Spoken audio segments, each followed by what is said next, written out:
അല്ല, അത് ആരോപണമാണ്. ആരോപണമെന്നല്ലേ പറയുന്നത്. അതായത് പുറമറ്റം പഞ്ചായത്തിൽ കോൺഗ്രസിന് 7 സീറ്റ് കിട്ടി, ആകെ 14 7 കിട്ടി, CPM 5 കിട്ടി, സ്വതന്ത്രന് 2.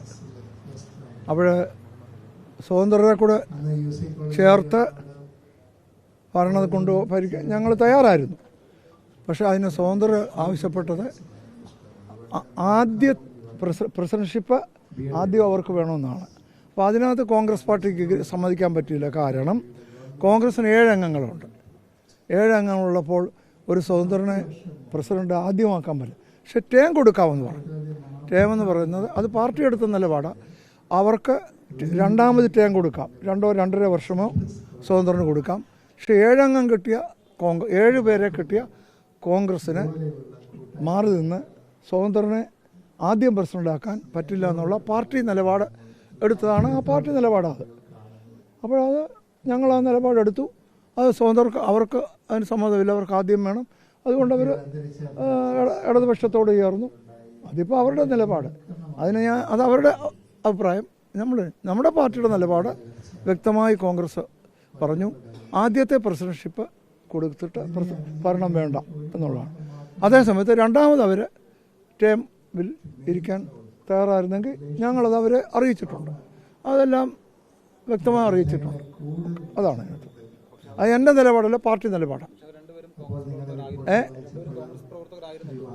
അല്ല, അത് പ്രവർത്തകരായിരുന്നെങ്കിൽ അവർ കോൺഗ്രസിനെതിരെ അല്ലേ മത്സരിച്ചത്. അവർക്ക് കോൺഗ്രസ് ടിക്കറ്റ് വേണമെങ്കിൽ കൊടുക്കാമെന്നും അറിയിച്ചതാണ്. അവർ കോൺഗ്രസിന് എതിരായിട്ടല്ലേ മത്സരിച്ചത്. അപ്പോൾ എതിരായിട്ട് മത്സരിച്ച് കഴിഞ്ഞപ്പോൾ അവർ സ്വതന്ത്രരായി. കോൺഗ്രസിനെതിരായി കോൺഗ്രസ് ടിക്കറ്റ് വേണ്ട എന്ന് പറഞ്ഞ് കോൺഗ്രസിനെതിരെ മത്സരിക്കുമ്പോൾ അവർ സ്വതന്ത്രരായി. പിന്നെ കോൺഗ്രസ് ആണെന്ന് പറയാൻ പറ്റത്തില്ല. അപ്പോൾ അവരെ സ്വതന്ത്രരായിട്ടേ കാണാൻ പറ്റത്തുള്ളൂ. മനസ്സിലായില്ല. അപ്പം പാർട്ടി ചർച്ച ചെയ്ത്, പാർട്ടിയുടെ കോർ കമ്മിറ്റി ചർച്ച ചെയ്തെടുത്ത തീരുമാനമാണ്. അതിനകത്ത് ഞാനും അതിൽ പങ്കാളിയാണെന്നല്ലാതെ ഞാനല്ല, എൻ്റേതല്ല തീരുമാനം. കോർ കമ്മിറ്റിയുണ്ട്. അവർക്ക് ആദ്യത്തെ ടേം കൊടുക്കാൻ പറ്റില്ല. അവരത് ഡിമാൻഡ് ചെയ്തു. അത് പറ്റത്തില്ല. 7 അംഗങ്ങളുള്ള കോൺഗ്രസ് പാർട്ടിക്ക് സ്വതന്ത്രനെ ആദ്യമാക്കാൻ പറ്റില്ല എന്നുള്ള കോൺഗ്രസ് പാർട്ടിയുടെ നിലപാടാണ്. കോൺഗ്രസ് പാർട്ടിയുടെ നിലപാടെന്ന നിലയിൽ ഞാനും അതിനകത്ത് പങ്കാളിയാണ്. അത്രേ ഉള്ളൂ. അല്ല, ഭരിക്കുക എന്നുള്ള ഞാൻ ചോദിക്കുന്ന ഒരു രാഷ്ട്രീയ പാർട്ടിക്ക് ഭരിക്കുക എന്നുള്ളതല്ല ആത്യന്തിക ലക്ഷ്യം. രാഷ്ട്രീയ പാർട്ടിക്ക് ചില നിലപാടുകൾ ഉണ്ട്. ഭരിക്കുക ചിലപ്പോൾ ഭരണത്തിൽ വരും, ചിലപ്പോൾ പ്രതിപക്ഷത്തിരിക്കും. കോൺഗ്രസ് സംസ്ഥാനത്ത് 10 വർഷമായി പ്രതിപക്ഷത്തല്ലേ അല്ലേ? എന്നാൽ പിന്നെ ഭരിക്കാൻ വേണ്ടി ചില നിലപാടുകളും ആദർശങ്ങളും ഭരിക്കാൻ വേണ്ടി മാത്രം ത്യജിക്കാൻ പറ്റത്തില്ല. സ്വതന്ത്രന്മാർക്കത് പറ്റും. സ്വതന്ത്രർക്കൊരു നിലപാട് ഇല്ല, അവർക്കെന്തും പറ്റും. അവർക്ക് ഇടതിലും കൂടാം, വലതിലും കൂടാം, BJPയിലും കൂടാം. കോൺഗ്രസ് പാർട്ടിക്ക് അത് പറ്റത്തില്ല. കോൺഗ്രസ് പാർട്ടിക്ക് നിലപാടുണ്ട്. ആ നിലപാട് വ്യക്തമാക്കി അവരെ അറിയിച്ചു. അവർക്ക് ടേം കൊടുക്കാം, ആദ്യത്തെ ടേം കൊടുക്കത്തില്ല എന്ന് പാർട്ടി നിലപാടാണ്. ആ പാർട്ടി നിലപാടിൻ്റെ കൂടെ ഞാനും. ഇത്രേ ഉള്ളൂ. നിങ്ങൾ ചാനലുകാർ ഇത്ര അങ്ങ് താണുപോയോ? കേരള രാഷ്ട്രീയമുണ്ട്, ദേശീയ രാഷ്ട്രീയമുണ്ട്. അപ്പോൾ ചാനലുകാർക്ക് പുറമറ്റം മാത്രമേ ഉള്ളൂ. നിങ്ങൾ എത്രമാത്രം ഇടുങ്ങിപ്പോയി നയം വിചാരിക്കുന്നത്.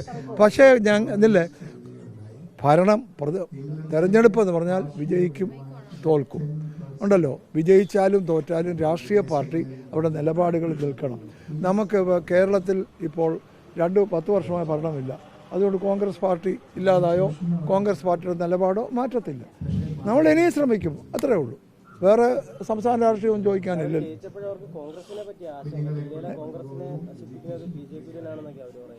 അല്ല, അതിപ്പോൾ ഞാൻ പറയുന്നത് അവരുടെ കോൺഗ്രസ് ഭരിക്കാത്തതുകൊണ്ട് നശിച്ചെന്ന് എനിക്ക് യാതൊരു അഭിപ്രായവുമില്ല. അത് അവരുടെ അഭിപ്രായമാണ്. എനിക്കങ്ങനെ ഒരു അഭിപ്രായമില്ല. കോൺഗ്രസ് 10 വർഷമായി കേരളത്തിൽ പ്രതിപക്ഷമാണ്. നശിച്ചെന്ന് എനിക്കൊരു അഭിപ്രായമില്ല. നശിക്കുമെന്നും എനിക്ക് അഭിപ്രായമില്ല. ഒരു പ്രതിപക്ഷത്തിരിക്കാനും ഒരു പാർട്ടി തയ്യാറാകണം. പ്രതിപക്ഷത്തിരുന്നാൽ പ്രതിപക്ഷത്തിൻ്റെ ജോലി ചെയ്യണം. അത് ഞങ്ങൾ ചെയ്യും.